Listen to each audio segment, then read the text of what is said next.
Espace TV. Espace TV, le journal de 13h.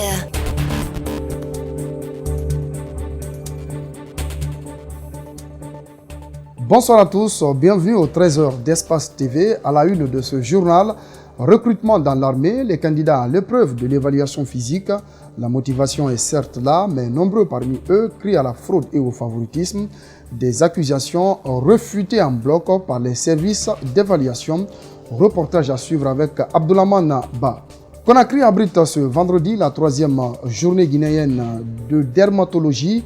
L'événement est organisé par la Société guinéenne de dermatologie, cosmétologie, chirurgie cutanée et pathologie sexuellement transmissibles, peau et environnement. C'est le thème retenu pour cette année.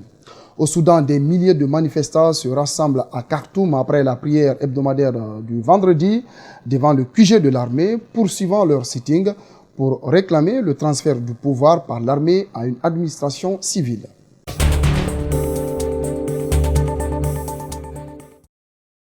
Le concours de recrutement à l'armée continue ses étapes et suscite des polémiques, notamment liées à des soupçons de corruption. Ce vendredi, la commune de Matoto a entamé sa seconde journée de texte avec l'évaluation physique des candidats, mais il s'avère qu'autour de ce concours plane un grand mystère. Les candidats accusent les autorités de corruption et de fraude, des accusations refutées en bloc par les services d'évaluation. Entre lumière et obscurité dans ce concours de recrutement, la rédaction d'Espace TV a essayé d'en savoir plus. Un focus que je vous propose de suivre, réalisé par Abdoulhamane Ba et Ibrahima Souri-Souma. 9h, un groupe de candidats sur le chemin du retour. Épuisés, sur leur visage, on lit colère et déception. À la rentrée juste du camp, on a vu plus de 30 personnes qui étaient déjà à la rentrée. Ils prenaient des sachets d'eau qu'ils mettaient sur eux. C'est-à-dire, soi-disant qu'ils ont couru. Nous qui étions devant, entre les 25 ou les 30 comme ça, là, on nous bat là, soi-disant que c'est déjà plein. Il y a des policiers et les gendarmes, ils font sortir les gens. Cela n'est pas arrivé jusqu'à là-bas. Ils sont en train de faire sortir les gens pour les mettre devant nous. Tout comme ce jeune, ils sont nombreux à se plaindre de la procédure. Cette course serait-elle une simple formalité? Pour cet autre, les autorités devraient revoir la situation des jeunes. On nous dit que la jeunesse guinéenne, ça ne va pas, oui, ça ne marche pas. Mais c'est que la jeunesse se donne maintenant à fond pour qu'il gagne le boulot. Et quand tu passes aussi, les autres sont là à passer avec un peu d'argent comme ça et on te remplace facilement. Est-ce que tu auras le courage pour la prochaine fois d'Aziz? Jusqu'ici, les raisonnements semblent pencher vers des actes de corruption qui seraient manigancés par les évaluateurs. Mais à l'entrée du camp Kwame Nkrumah de Kagbele, point d'arrivée, la version est tout autre. Ici, les coureurs sont reçus par ordre d'arrivée. Une fois le nombre atteint, l'accès n'est plus permis. Voici arrivée l'étape importante, le contrôle des tickets. Est-ce que c'est qu'on vous a donné? C'est pas ça. On est qui ici?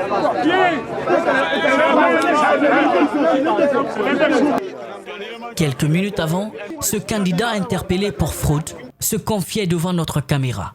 Il est venu, voici le deuxième. Moi, je suis le 5e. Parce que moi, je ne mens pas. Moi, je suis le 5e. Moi, je ne mens pas. Mais je suis venu, un brigadier chef, il est arrêté là-bas. Il a dit que c'est bloqué. Ils sont nombreux dans cette pratique, des gens qui ont couru pour des frères ou sœurs, mais aussi des infiltrés repérés. D'après ce responsable de la commune de Matoto, cette journée est une réussite. Franchement, ça s'est très bien déroulé. Vous avez vu les infiltrés. Donc, pour le moment, tout se passe très bien. Vous avez observé, discipline, il y en a, la rigueur et aucune possibilité de fraude. Plusieurs candidats disqualifiés évoquent des soupçons de corruption. Ce responsable de la gendarmerie défie quiconque d'en apporter les preuves. Je lance le défi à quiconque qui le prouve qu'on laisse des gens, ce n'est pas possible. Même les militaires qui sont dans ce camp-là. Le commandant de ce camp-là a donné des consignes fermes. Même ses propres militaires qui vivent dans ce camp, s'ils ne sont pas planifiés dans le processus, ils ne doivent pas apparaître dans le camp-là. Dans ce 4e groupe de la journée, 62 sont présélectionnés. Ils seront soumis également à une évaluation écrite. Restons avec les services de défense et de sécurité. Il a désormais le grade d'inspecteur général de police et devient du coup second plus haut gradé de la police guinéenne. Son nom, Ansoumane Kamara Bafoué. L'homme s'est fait beaucoup plus remarquer lors de la répression des manifestations politiques et sociales. Avec ce grade cumulé au poste de directeur général de la police nationale, il compte lutter contre l'insécurité et assurer la fluidité des personnes et des biens. Alceni Bari commente les images d'Amar Alex Silla. L'objectif est clair.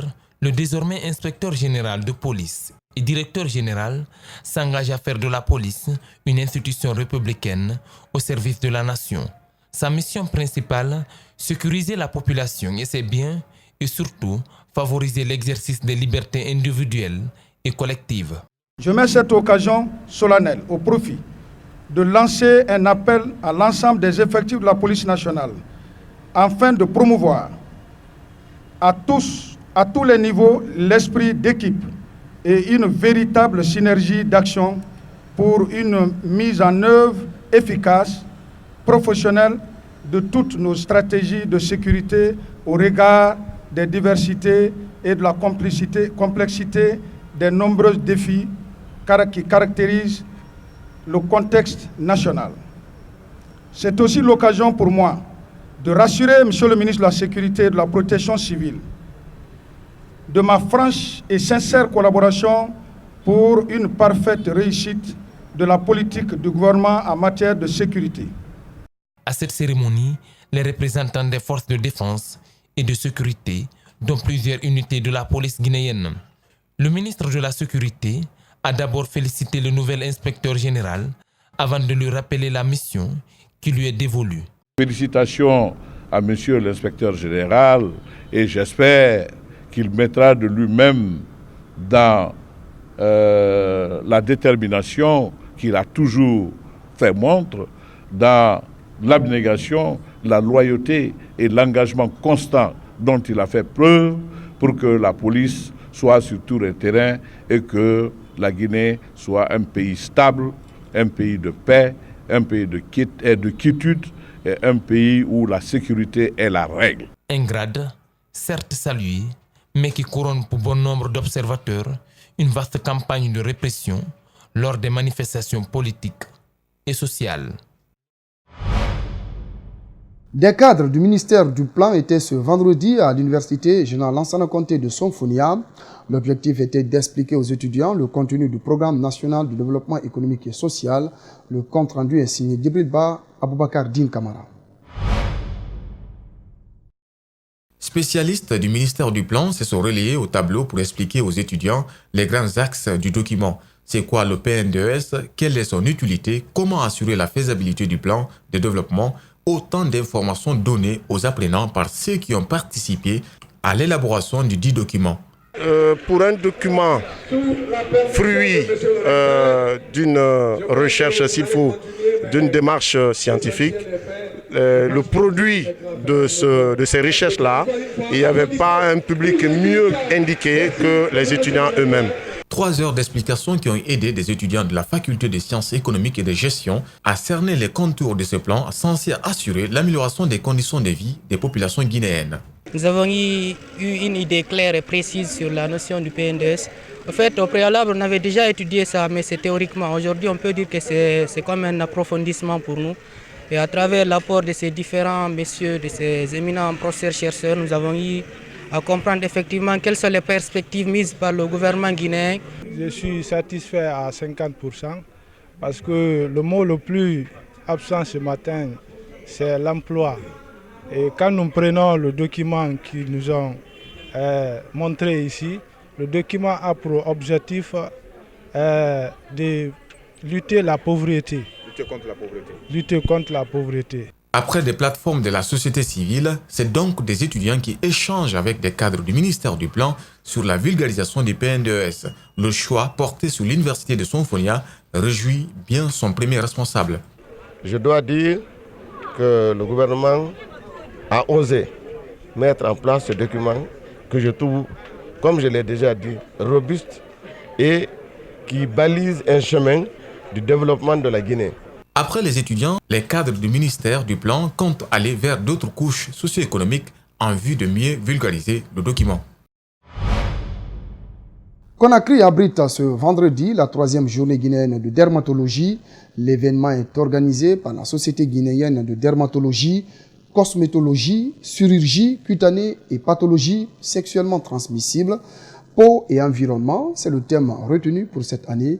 Mariam Fodé Kamara, Yacouba Traoré. C'est un panel diversifié d'acteurs intervenant dans le domaine de la santé. Ces spécialistes sont venus du Burkina Faso, du Sénégal, du Mali et de la Côte d'Ivoire et feront part de leur contribution à l'étude et au traitement des maladies de la peau. Les pathologies dermatologiques représentent un problème majeur de santé publique dans les pays à ressources limitées et près de 30% des motifs de consultation en milieu rural. Le thème principal de ces journées sur la peau et environnement n'est pas un choix fortuit. Il témoigne de la nouvelle vision du département de la santé et du rôle que joue également l'environnement dans la survenue et l'entretien des maladies dermatologiques. Cette 3e journée de la dermatologie se tient autour du thème peau et environnement. Bien au-delà, les participants échangeront sur d'autres thèmes portant sur des dermatoses infectieuses, les infections sexuellement transmissibles et le VIH-Sida. Ça, c'est une originalité. Deuxième originalité de votre congrès est la dialectique pratique et théorie. Nous allons faire une journée d'amphi et nous allons appliquer la pratique à l'hôpital. Et à travers cette dialectique, j'allais dire que vous permettez également aux populations de faire leur congrès puisque vous leur apportez et nous allons leur apporter la dermatologie. Le ministre de l'Enseignement supérieur et de la Recherche scientifique qui a lancé les travaux a exprimé son engagement à soutenir les organisateurs. Notre appui à ce type d'initiative ne fera pas défaut. Chers congressistes, vos échanges et réflexions permettront, je le souhaite, de formuler des recommandations pour améliorer la formation et l'accès à des soins dermatologiques de qualité. La Soliderm envisage demain samedi une journée de consultation gratuite et de distribution de médicaments à l'hôpital régional de Kindia, dans le but de rapprocher les populations.